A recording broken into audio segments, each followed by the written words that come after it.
மக்கள் மத்தியிலே ஒரு குழப்பத்தை ஏற்படுத்துகிற வண்ணமான சில கருத்துக்கள் சொல்லப்படுகின்றன. நாங்கள் ஏக்கிய ராஜ்யவுக்கு எதிரானவர்கள், அதில் எந்த மாற்று கருத்தும் கிடையாது. ஏக்கிய ராஜ்யம் என்று இன்றைக்கு அரசியலமைப்பிலே ஒற்றையாட்சிக்கு என்று சொல்லப்படுகிற பதத்துக்கு நாங்கள் எதிரானவர்கள், நாங்கள் ஒற்றையாட்சிக்கு எதிரானவர்கள்.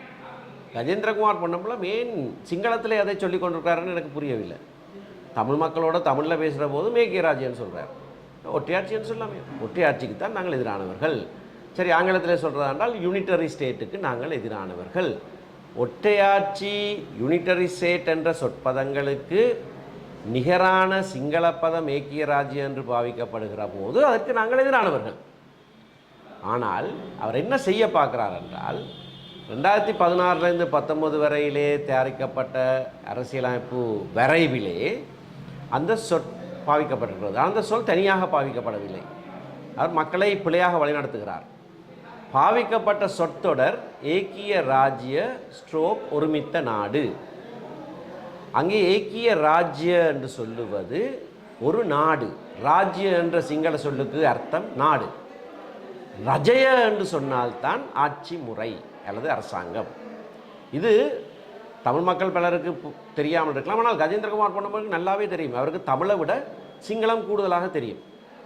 ஆனபடினால அவர் இதை தெரிந்து கொண்டே தான் இப்படி பிள்ளையாக வழி நடத்துகிறார்.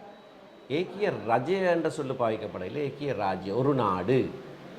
அந்த ஒரு நாடு என்றதைத்தான் தமிழிலே ஒருமித்த நாடு என்று சொல்லப்படுகிறது. அது மட்டுமல்ல, அந்த சொற்றொடர் பாவிக்கப்பட்ட அதே உருப்புரையிலே அதுக்கான வரைவிலக்கணம் கொடுக்கப்பட்டிருக்கிறது.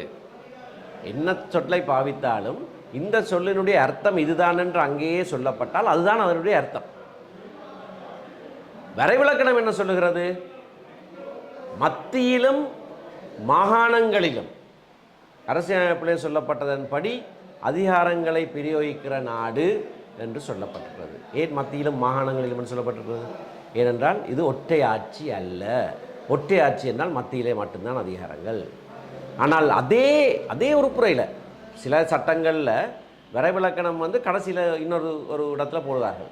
இந்த சொற்களுக்கான வரைவிலக்கணங்கள் இதுதான் என்று கடைசி உறுப்புரையாக இருக்கும். இது அப்படி அல்ல. அதே உறுப்புரையிலேயே இந்த வாசிக்கிற போதே தெளிவாக இருக்க வேண்டும். என்னத்தை சொல்லுகிறார்கள்? எழுதப்பட்டிருக்கிறது மத்தியிலும் மாகாணங்களிலும் அரசியலமைப்பில் சொல்லப்பட்டபடி அரசு அதிகாரங்களை உபயோகிக்கிற நாடுகள். ஆகையினாலே அது ஒற்றையாட்சியே அல்ல. அதை படிக்கிறவர்களுக்கு தெரியும். அங்கு 10 மத்தியிலே ஒரு அலகும் 9 மாகாணங்கள் சேர்ந்து 10 அலகுகளிலே ஆட்சி நடைபெறுகிற நாடு என்று வரைவிலக்கணத்திலே கருப்பும் வெள்ளையுமாக எழுதப்பட்டிருக்கிற போது அதை பற்றி கதைக்காமல், அந்த சொற்றொடருடைய முழு சொற்றொடரையும் உபயோகிக்காமல் வேண்டுமென்றே ஏக்கிய ராஜ்யம் என்று தமிழில் பேசுகிற போதும் சிங்கள சொல்ல பாவித்து கொண்டு மக்களை தவறாக வழிநடத்துகிறார். இது துரதிருஷ்டவசமான ஒரு விஷயம். நான் முதலே சொன்னதைப் போல அவரை விமர்சிப்பதற்காக நான் இதனை செய்யவில்லை, தெளிவுபடுத்தலுக்காக மட்டும்தான் செய்கிறேன். மற்ற கட்சிகளை நாங்கள், தமிழ் கட்சிகளை நாங்கள் விமர்சிக்கப் போவதில்லை. தேர்தல் நெருங்கி வருகின்ற போது கைது நடவடிக்கைகள் மிக தீவிரமாக இடம்பெற்றது. கிழக்கிலே பிள்ளையான் கைது செய்யப்பட்டிருந்தார். அதே போல வடக்கிலும் ஒரு முன்னாள் பாராளுமன்ற உறுப்பினர்கள் கைது செய்யப்படுவதற்கான வாய்ப்பு இருப்பதாக தெரிவிக்கப்படுகிறது.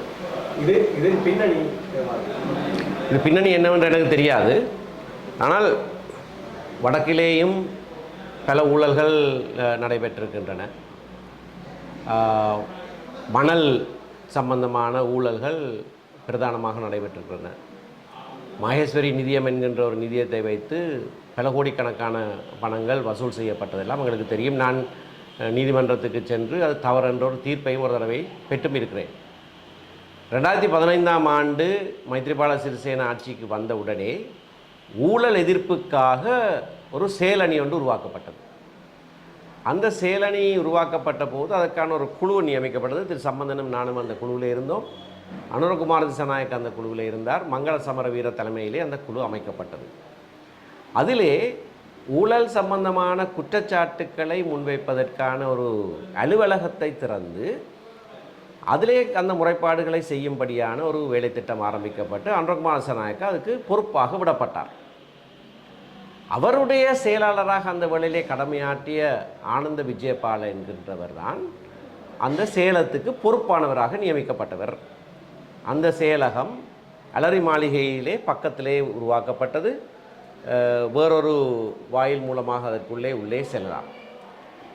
அந்த அலுவலகத்துக்கு நானே இங்கே வடக்கிலே இருந்து சிலரை அழைத்து சென்று அவர்களுடைய முறைப்பாடுகளை பதிவு செய்வதற்கு உதவி புரிந்திருக்கிறேன். மணல் கொள்ளை சம்பந்தமாக பார ஊர்தி சங்கத்தினர் ஓடு எல்லாம் சென்று முறைப்பாடுகள் ஆனந்த விஜயபால அந்த முறைப்பாடுகளை பெற்றிருக்கிறார். அவர்தான் இப்பொழுது பொது பாதுகாப்பு அமைச்சர், போலீஸுக்கு பொறுப்பான அமைச்சர். ஆகையினாலே இந்த பழைய முறைப்பாடுகளை வைத்து சில வேளைகளிலே அவர்கள் நடவடிக்கை எடுக்கிறார்களோ தெரியாது.